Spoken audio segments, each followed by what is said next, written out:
তোমাদের মর্যাদা সেই দিন কত বড় হবে যেদিন ঈসা আলাইহিস সালাম দুনিয়ায় আসবেন, উম্মত হবে তোমরা, ইমাম হবে তোমরা, ঈসা আলাইহিস সালাম হবে মুক্তাদি।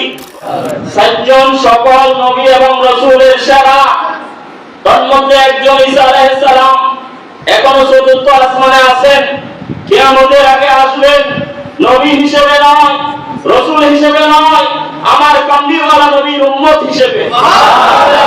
হায়াতুন নবী, কামলিওয়ালা নবী, উম্মতের কান্দারি নবী, দোজাহানের বাদশা নবী বলেন, উম্মত তোমাদের মর্যাদা সেই দিন কত বড় হবে যেদিন ঈসা আলাইহিস সালাম দুনিয়ায় আসবেন, উম্মত হবে তোমরা, ইমাম হবে তোমরা, ঈসা আলাইহিস সালাম হবে মুক্তাদি। কত মাকাম, কত মর্যাদা তোমাদের হবে, তোমাদের মর্যাদা তোমরা বুঝতে পারো নাই। ঈসা আলাইহিস সালাম আসবে নবী হিসেবে নন, রাসূল হিসেবে নন, আমার নবীর উম্মত হিসেবে।